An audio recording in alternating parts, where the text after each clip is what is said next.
Praise the lord.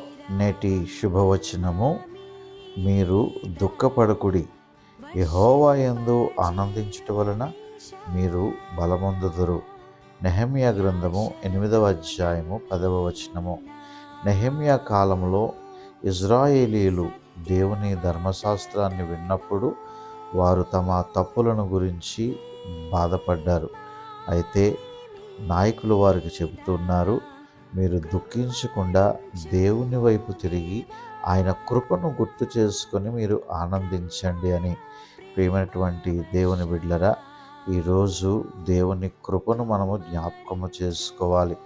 దుఃఖపడుతూ, వేదన చెందుతూ, కన్నీళ్లు కారుస్తూ ఉండడము కాదు, కానీ మహోన్నతమైనటువంటి దేవుని కృపను మనము జ్ఞాపకము చేసుకోవాలి.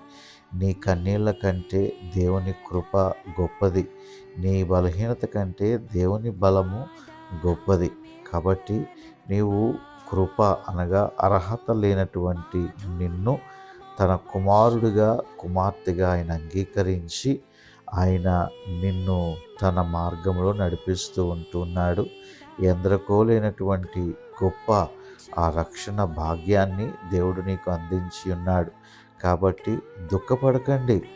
దేవుడిచ్చినటువంటి ఇంత గొప్ప రక్షణను బట్టి, పరిశుద్ధమైనటువంటి ఈ యొక్క జీవితాన్ని బట్టి నీవు ఆనందించాలి.